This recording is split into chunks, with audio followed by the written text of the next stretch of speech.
Recording in progress. Welcome, everyone, to the February 5th, 2024 regular Board of Aldermen meeting. Would everybody please join with me in saying the Pledge of Allegiance?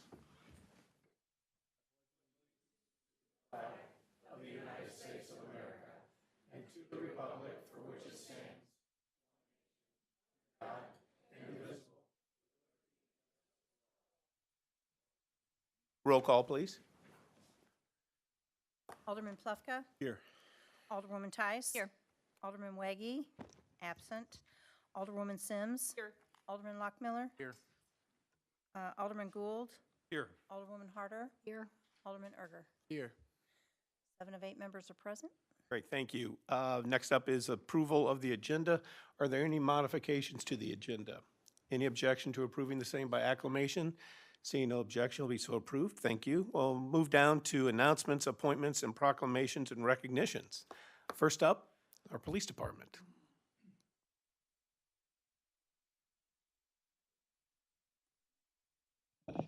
Good evening. Tonight we got the pleasure of doing three things in front of the Board of Aldermen. The first is to recognize the officers that have been promoted in the last month. The second is to recognize officers of the quarter and officer of the year. And the last will be to introduce you to our new hires. We have 3 of them that we will be introducing this evening. Without further ado, we'll get to the promoted officers. Would Josh Bowersox please come forward?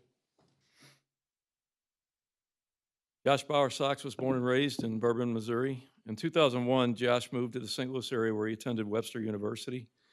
He graduated in 2006 with a bachelor's degree in social science. After graduation, Josh attended the Eastern Missouri Police Academy and graduated in April of 2006. In May of 2006, Josh was hired by the Brentwood Police Department. During his career with Brentwood PD, Josh served with the municipal riot team as a field training officer. Josh is a certified trainer in OC spray, baton, stop sticks, close quarter battle, instructors, active shooter instructor, and high-risk traffic stop instructor. Josh has received multiple commendations, a life-saving award, and the Medal of Valor included. In 2019, Josh was promoted to the rank of corporal, and in 2021, he was promoted to the rank of sergeant. After being promoted to the rank of lieutenant in December 2023, Josh was chosen to be the police department's training coordinator. He and his wonderful wife, Megan, have been married for 17 years and have had 2 beautiful kids, Macy and Max, which I believe are right here. Hi. Megan, could you come up, please? We'd like Josh's wife, Megan, to come forward and pin his badge on for him.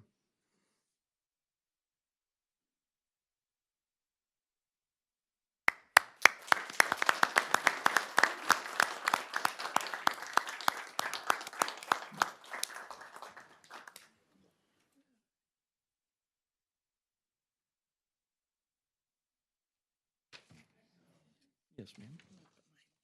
Oh, yeah.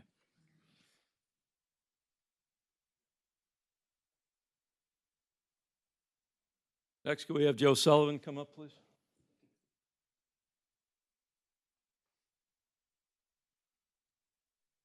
Lieutenant Joe Sullivan is a St. Louis native who graduated from Riverview Gardens High School in 2002. Lieutenant Sullivan began his policing career in 2008 with the St. Louis Metropolitan Police Department.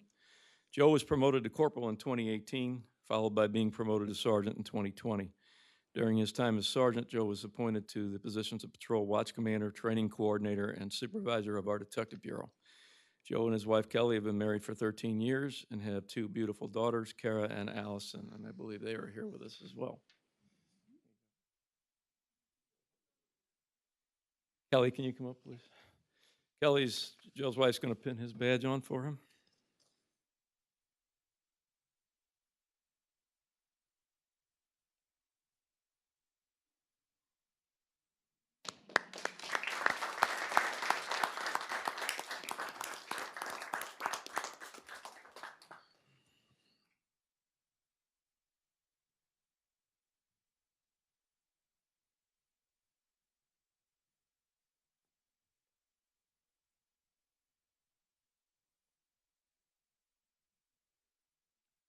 Next promoted officer, Sergeant Vince Mullen. Can you come forward, please? Vince attended the DeSmet Jesuit High School. We will not hold that against him, however. He graduated in 2003. He has been a police officer for 17 years, 12 of those years with the Ferguson Police Department as a canine handler. Vince was hired by the Brentwood Police Department in 19. He was selected to be an investigator with the Major Case Squad of Greater St. Louis in 2021. Vince was promoted to the rank of corporal in June of 23. He and his wonderful wife, Jessica, have 2 sons, Liam and Wesley, and a daughter, Harper. Your family is not here tonight, I understand. Corporal Tim Mueller will be the acting Mrs. Mullen this evening.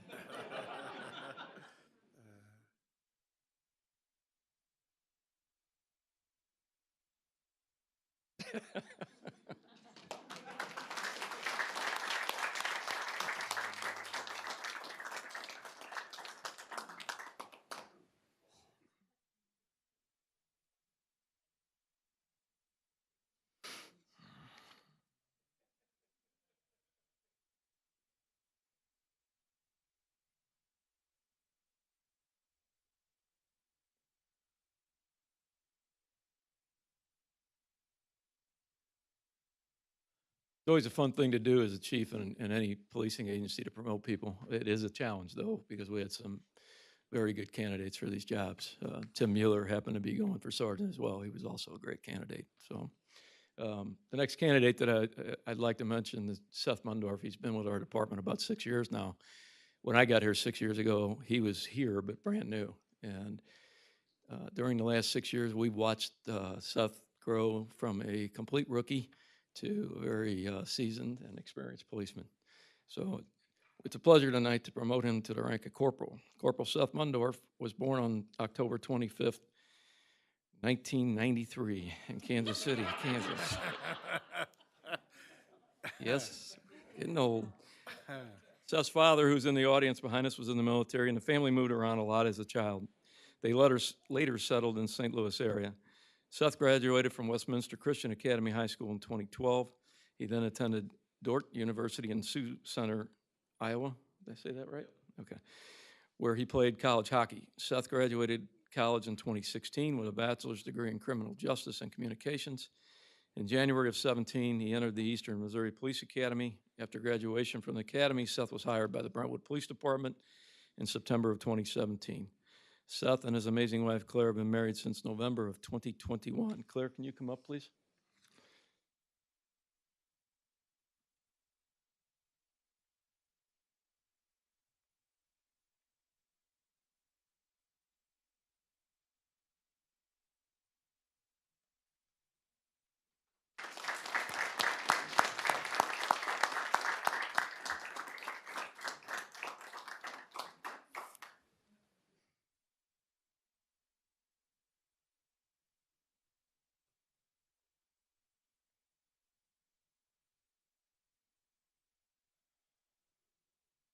Major Jason Simpson is going to do the next process. This is the awards of the Q3 Officers of the Year, Q4 Officer of the Year, and Officer of the Year.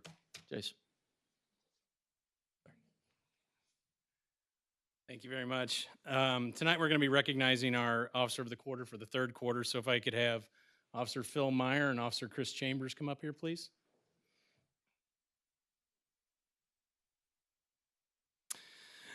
So between July and September of 2023, Officer Chambers and Officer Meyer received a total of 8 separate entries where they were recognized by their supervisors for outstanding job performance. These entries included recognition for the following: arrest of a shoplifting suspect that was also wanted for a robbery. Not only was a dangerous suspect taken into custody, but both Officer Chambers and Meyer exhibited sound officer safety tactics. An arrest of a suspect that had stolen the victim's wallet and later used the victim's credit card to make fraudulent purchases. Arrest of a suspect that had just burglarized the Subway restaurant at Brentwood Point. The suspect had fled the scene and was located hiding near the Metrolink platform. Initiative and crime information sharing led to the identification of a suspect for other law enforcement agencies. This suspect had previously been arrested in Brentwood, and that information shared with those agencies led to that suspect's arrest for those other charges. Evidence collection and investigation, which led to the identification of a suspect responsible for stealing a motor vehicle. During this period, Officer Chambers and Meyer completed 43 police reports, made 11 arrests, several for felony crimes. On a daily basis, Officer Chambers and Officer Meyer utilized their vast experience and job knowledge to benefit the Brentwood community. Please join me in congratulating Officers Chambers and Myers for being selected as the Brentwood Police Department's Officers of the Quarter for the third quarter of 2023.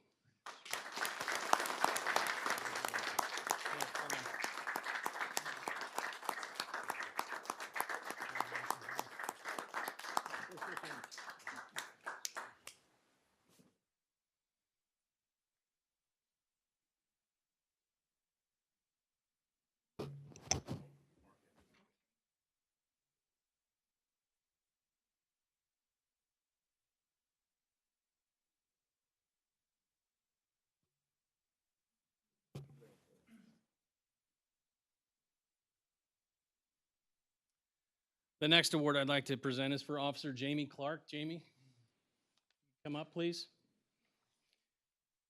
Jamie was not only selected as our fourth quarter Officer of the Quarter, but also 2023's Officer of the Year. Between October 1st and December 31st, Officer Jamie Clark received 10 separate entries where she was recognized by her supervisors for outstanding job performance. These entries included recognitions for the following: detailed report writing that assisted in the arrest of a suspect responsible for 2 armed robberies in Brentwood; evidence collection and suspect interview skills that cleared a forgery case in Brentwood and also identified numerous victims of theft in and around the St. Louis region. Again, evidence collection and detailed report writing regarding a fraud in progress case at one of our banks. This investigation identified a suspect and multiple victims in the St. Louis region involving 8 other police departments. This case was eventually adopted by the United States Department of Homeland Security for federal prosecution. A DWI arrest where the suspect had been involved in an accident and was later determined to be 4 times over the legal limit of alcohol. Arrest of 2 suspects who were attempting to break into and steal vehicles in the 1500 block of Hanley Road. The 2 suspects were both armed with handguns, one of which was reported stolen out of St. Louis City. One of the suspects was also in possession of a key fob that was determined to be from a separate stolen vehicle previously reported in Brentwood. Arrest of a shoplifting suspect who fled the store. Officer Clark located and arrested the suspect, who was also found to be in possession of drugs and wanted for 2 felony warrants. Arrest of 2 shoplifting suspects that were both also wanted for felony warrants. During this period, Officer Clark completed 35 police reports, made 13 arrests, the majority for felony crimes. Officer Clark has also fully embraced and exploited the use of our flock camera systems. She responded to numerous flock camera alerts for stolen or wanted vehicles, located the vehicles, and attempted to stop them. Officer Clark was not only selected for the Officer of the Quarter, but she was also selected for the 2023 Officer of the Year. During 2023, Officer Clark received 18 separate entries where she was recognized by her supervisors for outstanding job performance. She completed 112 police reports, made 40 arrests, and interdicted dozens of stolen/wanted vehicles as the result of our flock camera alerts. Officer Clark's self-initiated activity and dedication to law enforcement is outstanding. Please join me in congratulating Officer Clark on receiving not only the Officer of the Quarter, but the Officer of the Year award for 2023.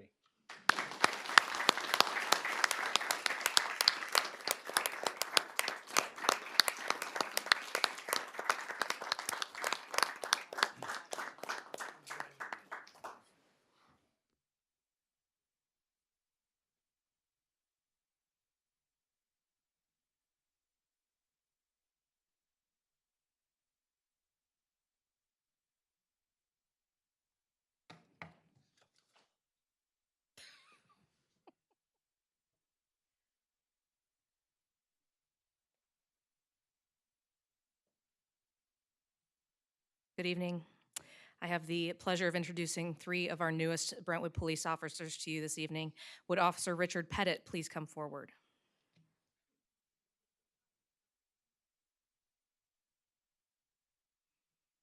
Police Officer Richard Pettit moved to Missouri in 2004 when his father was stationed at Fort Leonard Wood. After graduating from Waynesville High School in 2015, Richard went to Missouri State University, where he earned a bachelor's degree in criminology and graduated in 2019. Inspired by the maternal side of his family's service to the NYPD, Richard joined the St. Louis Metropolitan Police Department as a trainee in December of 2019. Upon graduating from the academy, Richard served the SLMPD in the 6th District for 3 years. Richard joined the Brentwood Police Department in November of 2023 and is very happy to have made the switch to Brentwood Police Department. We don't write these, they write them, I promise.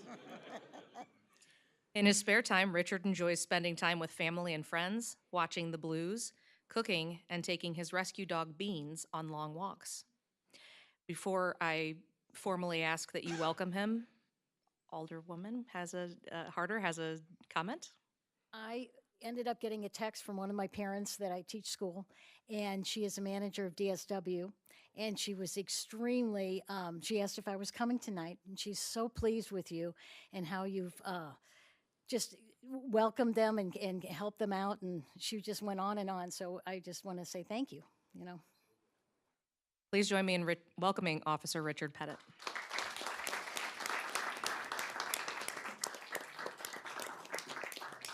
Welcome.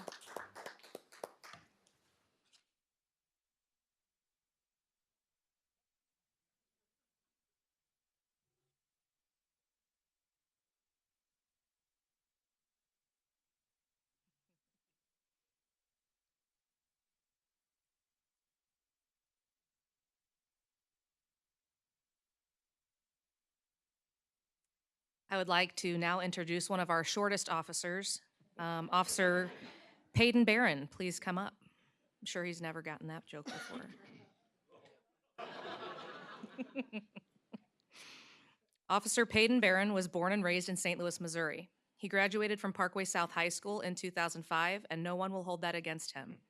Peyton has attended Missouri State University, Missouri State University, University of Missouri St. Louis, Hannibal LaGrange University, and has a strong interest in furthering his college education. Prior to pursuing a career in law enforcement, Peyton worked in the banking industry for 7 years and attained the position of branch manager. Peyton has always had an interest in law enforcement, and after his banking career began to feel stale, he focused on becoming a police officer. In 2019, Peyton applied with the St. Louis Airport Police Department. He was hired and graduated from the St. Louis County and Municipal Police Academy in December of 2019. Peyton was employed with the St. Louis Airport Police Department for approximately 4 years prior to coming to Brentwood. Please join me in welcoming Officer Barron.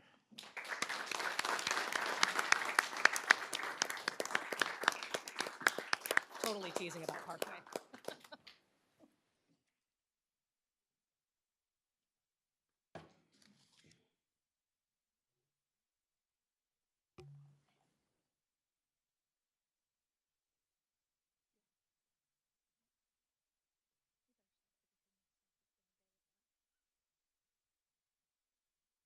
I would now like to welcome to the front one of our taller officers and the better of the two Hawkins, Officer Amber Hawkins.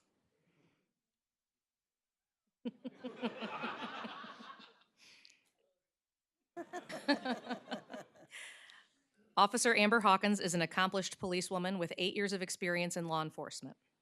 As a native to the St. Louis region, she was inspired from a young age to join the force, serve, and bring forth positive change within the community. During her tenure with St. Louis Metropolitan Police Department, Amber participated in countless investigations and played an active role in gathering key evidence in numerous cases, receiving multiple accolades for her efforts. She comes with experience in both long-term and short-term investigations, undercover work, community work, and has worked hand in hand with multiple agencies, including FBI, Homeland Security, U.S. Marshals, and DEA, working to locate and arrest numerous regional violent offenders. Amber graduated with honors from Webster University, obtaining a bachelor's degree in criminology. Amber is very passionate about policing and aspires to relay that to the Brentwood community with her diligence and thorough, positive, and fulfilling citizen interactions. Please join me in welcoming Officer Hawkins.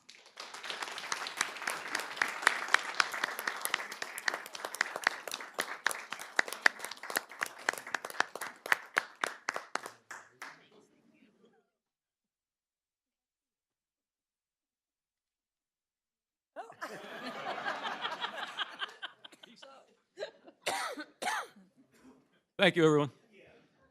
I'll tell you what, could we get Richard, Amber, and Peyton back here? I just want to get a picture with them. They're not being released so Three soon. new hires.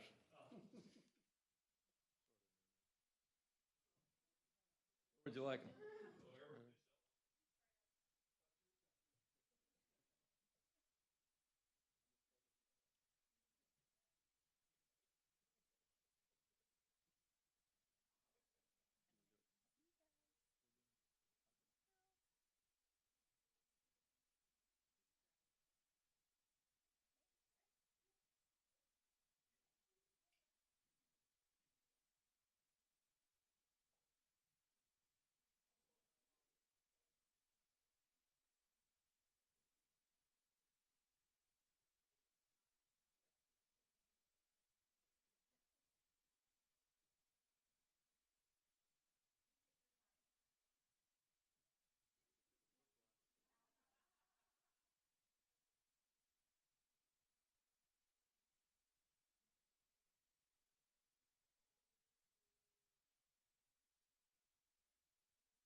Those are some of our fun times doing things like that. You know, Alderwoman Sims and I have served as elected officials since 2016, Alderman Plufka and Alderman Lockmuller since 2015, and we've seen some of these from the beginning.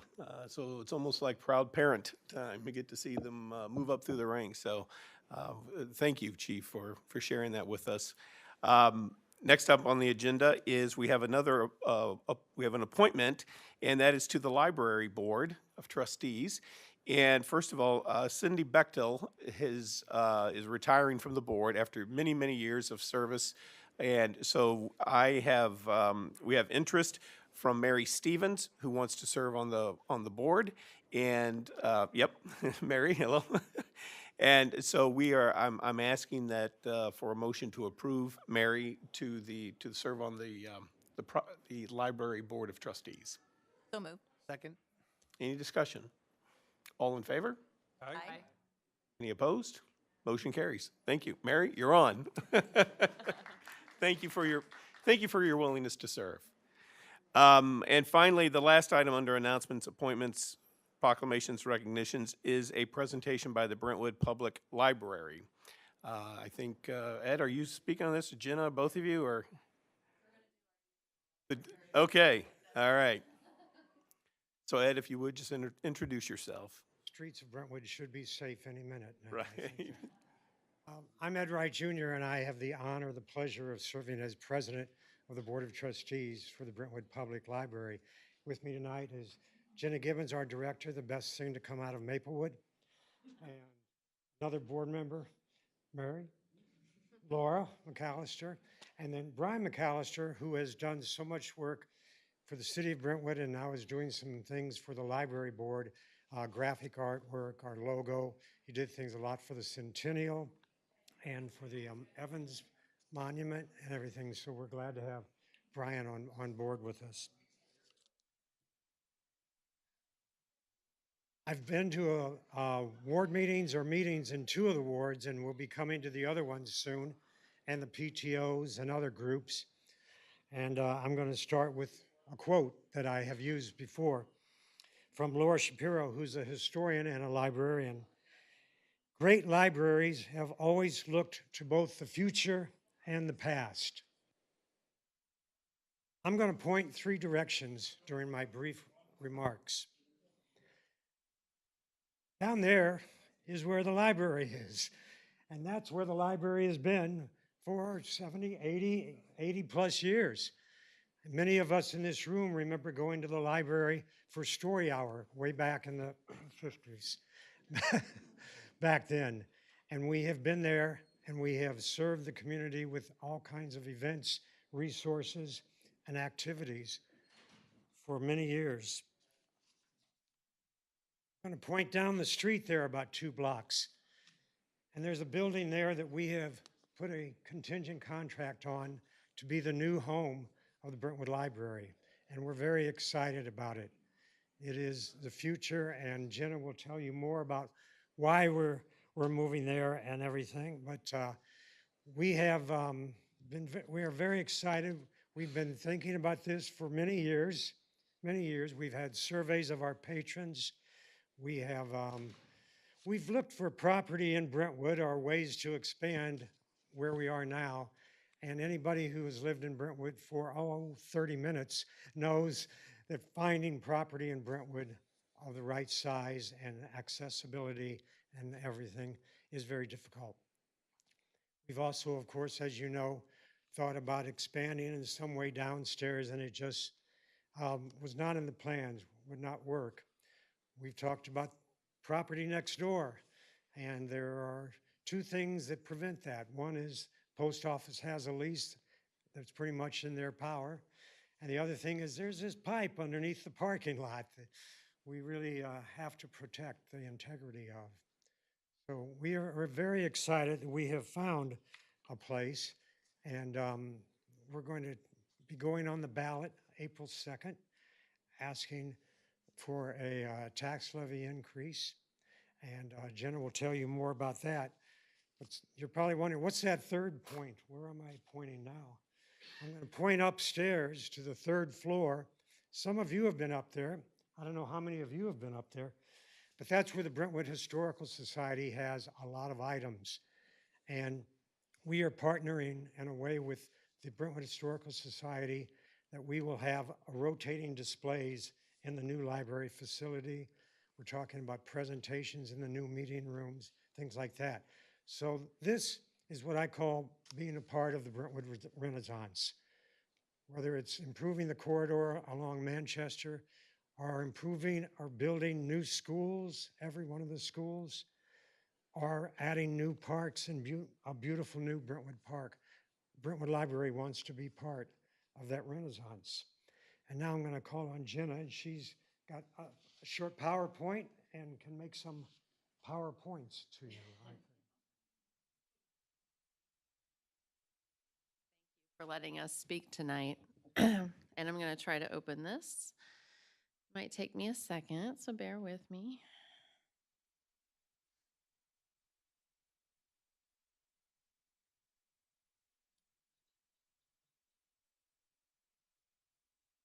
I would have played with PowerPoint more, but let me get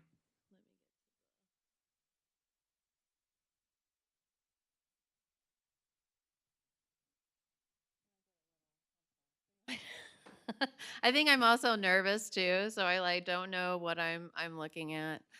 Can you just get it started?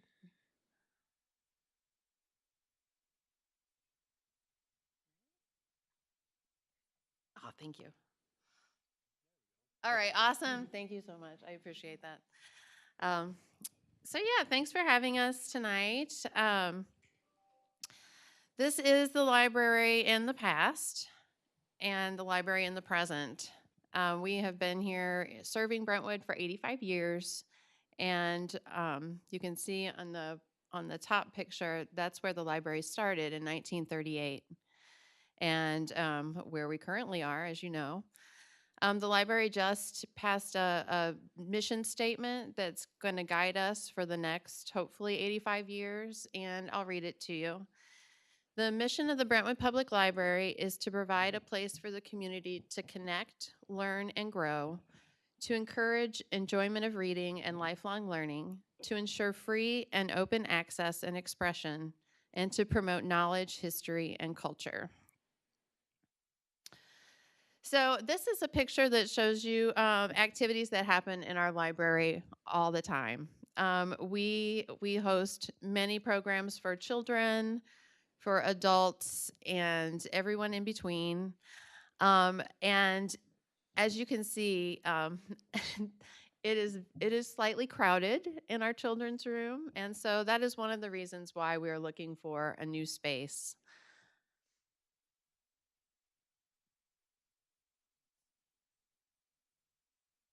On the left picture, that's a picture of a Perennial, the makerspace in the city came and gave a papermaking workshop. And, we're able to have like 8 people register, right? 8 adults in the room comfortably to work, although we get more people signing up that would like to come. So a new space would definitely give us, give access to patrons, more patrons than currently we're able to give access to in programs. And Ed mentioned the Historical Society, so I am sorry we don't have renderings tonight to show you. Next week we should have some renderings, and in it there is a place marker for the Brentwood Historical Society's display. So we're excited about that. And this is the exciting part. So it's right down the street. It's at 2201 South Brentwood. I don't know if any of you know where the Retina Institute building is. That is where we currently have a contract, a contingent contract on that space. It has a lovely brand new parking lot, as you know, with 70 plus parking spaces. And it's another reason we love that space is because it's 2 blocks away from this current location. So it puts it right in the middle of Brentwood, where we were hoping to stay. And also it's on the other side, so it's more walkable for students on that side, Brentwood high school and middle school students. And also it's going to allow us room for growth in the future. And so we're hoping to pay for this with Proposition L. And this seeks voter approval to generate $8 million for the purchase, renovation, operating expenses of the new building. And that is, I said 8 million, right? And not 800, right? Okay. The tax levy increase would be 21 cents per $100 of assessed valuation. And we also have been saving money for a new space. And so we have 100 million that, I just did it again as I said it. We have 1 million that we have saved for the project. So yeah, it's going to be on the ballot on April 2nd. And we do have on our website, we have more information about it. We have frequently asked questions, and we have a link to the property tax calculator. So if you want to see how much that would mean for your wallet, that's where you can go to look. Okay. So yep, so that's, does anybody have any questions? Yeah, Jenna, I do. Could you explain the connection between the library and the city? Oh, sure. So the library is independent of the city, but we work very closely with the city. The library is governed by a 9-member board, and we are fully supported by property tax dollars. So that's how we get our earnings. Unlike the city, which has the sales tax, which we would love to get in on, but under state statute we cannot. So yeah, so that's how we are. That's how we operate. So you're completely separate from the city, and you yeah. don't receive any funding from the city. Correct. No revenue in our budget. There's no line item for the library. No. We've just benefited from working closely with you all, but not in a financial standpoint. I just want to make sure because I've had some questions already from people saying, well, why do they need to go out? Why can't the city afford it? I said, it's, we don't fund the library. So I just want to make sure everybody understands you're on your own. Thank you. Yes. Which is why you're doing this. Yes. Okay. Are there any other questions? We've had some questions from folks trying to understand the fact that you do lease space from the city here. It's a good negotiated price for you to be here, but can you give a sense for how that will impact as you start to progress through development of this? How does that change the agreement with the city as far as the rent received for that? So are you asking like what happens to the? You'll continue to rent from Yes. the city until until we you'll move be out. in this Gotcha. space. Okay. until- Yes. Yes. Yeah. Our contract right now, the folks at the Retina Institute are not leaving until July 31st. So that would be the soonest that we could begin construction on the new space, which we would be renovating. I'm sorry, I did not mention that. We'd be renovating and then putting an addition onto. And, you know, I think we've been told it would be about 7 months to complete, so we just assume it would be a year, yeah, at least. So we would continue to stay in our current location um, until the new library was finished. Okay, So, great, thank you. yeah, thank Anybody you. else? Go to the microphone. I apologize. No, it's fine. We are our own political subdivision, but as Jen has said, and we all know, our relationship with the city is so positive, and it's very easy for people in the community to say, well, you're the city library, or you're the city schools. You know, people Right. always say, why aren't Right. you doing things with the school? Well, there are different subdivisions, but we're very excited, and we're also pleased that we could continue to operate in this space until we move, so the patrons of Brentwood will not suffer the lack of library services. There, as Jen has said, there will be a lot more information coming out. We're on the front page of the Pulse coming out.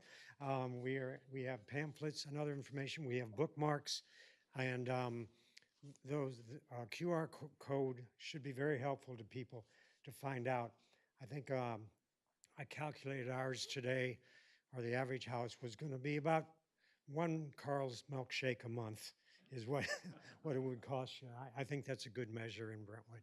So I just want to close with a quote from Walter Cronkite.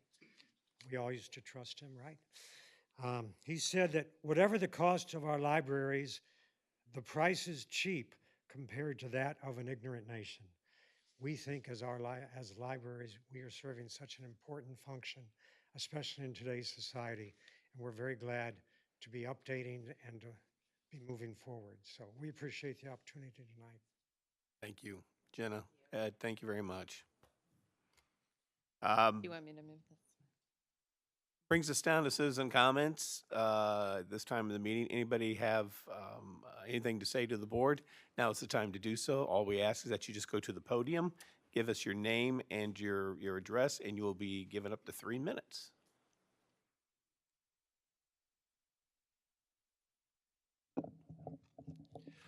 Thank you. My name's Kim Gardner. I live at 2011 Spanish Drive. I'm here to make a comment about gentrification. Neighborhood that I live in has homes that are in the range of 250,000 to 350,000. It's a modest area built in roughly the 1920s. But the reason I come here is because suddenly around the corner, there was a tear down and a house built in that small lot going on the market at over $1 million. And it just does not seem to fit into an existing area when the houses surrounding it are of a completely different value. There's no laws against that, but the impacts are notable. Tearing down these existing homes in middle income neighborhoods that could be rehabilitated if somebody wanted to, but being replaced by homes that only high income earners can afford is not benefiting our neighbors. And it is also causing Brentwood to lose its historic diversity and character, and is pricing young couples out of the market. And just as important, it is financially impacting the existing residents. We now have $1 million home around the corner for the tax assessor to compare to our homes. May not be a perfect match, but nonetheless, it enters the picture. And fighting an assessment is a painful and seldomly successful endeavor. I've done it before, and I successfully fought a tax increase, and 2 years later, it was back, and I had to fight it again. So we really don't want to create opportunities for our homes to be assessed higher than they need to be because somebody has decided to tear down a home and build something that does not fit. So my appeal this evening is for the city to adopt policies, written or unwritten, to take steps that will discourage tearing down and replacing existing homes. In particular, steps that would save existing homes that can be rehabilitated into solid housing stock. This will avoid damaging neighborhoods by inserting mansions in between modesty. The steps the city can take include promoting rehabilitation over teardowns through an expedited design approval process for existing homes, allowing compromises to homeowners wanting to retain and fix up their existing homes. Sometimes repairs are difficult with these older homes, so why make it harder than necessary? Consider adopting restrictions that make tearing down an existing home to be less valuable to a developer. And deny variances for replacement homes. Variances are discretionary. Those needed for existing homes should take precedence over those requested to tear down and build a large, new, and expensive home. There may be other steps the city can take, but first step is to start. To start by considering what can be done to protect those who live here in our modest homes. Thank you. Thank you. Anyone else? Okay, we will move on to the mayor and alderman reports. First up is the mayor. I have no report. Alderman Plufka. No report. Alderwoman Tice. No report. Alderwoman Sims. We will be, excuse me, we will be having a Ward 2 meeting on February 13th at 6 p.m. at the community center. Alderman Lockmuller. No report. Alderman Gould. No report. Alderwoman Harder. Report. And Alderman Erger. No report. Moves us down to item 7, City Administrator Report. We have one item, and that is the Brentwood Bound update. Craig? Good evening. Craig Schlitter with Navigate Building Solutions. I'll be providing the Brentwood Bound update. Starting first with construction costs.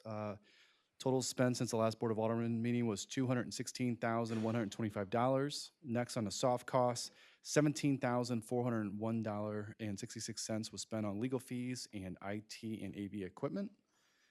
And there were no changes to the additional funding categories. That's it. Any questions for Craig? Okay, thanks, you. Craig.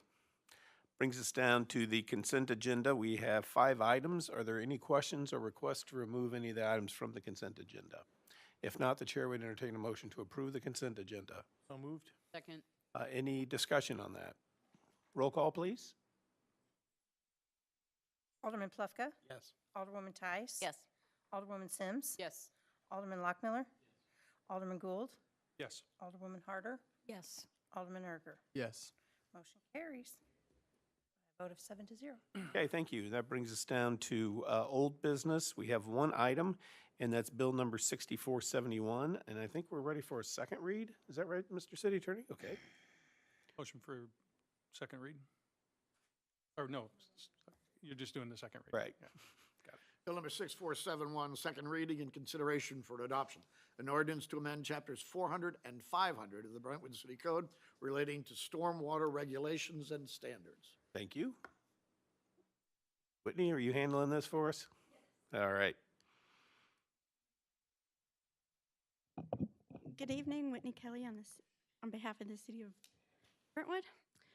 This was initially had a first reading back in August, where it was referred back to the Public Works Committee to look at providing a more uniform, relook at some of the stormwater regulations, particularly for the cost of for new residential developments. At the previous Public Works Committee, we did propose a uniform sizing guide, which would allow for staff approval of for the majority of the projects that we have seen. Therefore, and I believe this addressed the Public Works Committee's concerns regarding expenses, and as well as meeting with the intent to address the stormwater runoff of new construction, and therefore they recommended approval. I don't know how detailed y'all want me to get, but happy to answer any questions. Well, let's see. Okay, Alderwoman Tice. Well, I'll or do you want? Go ahead. No, you do.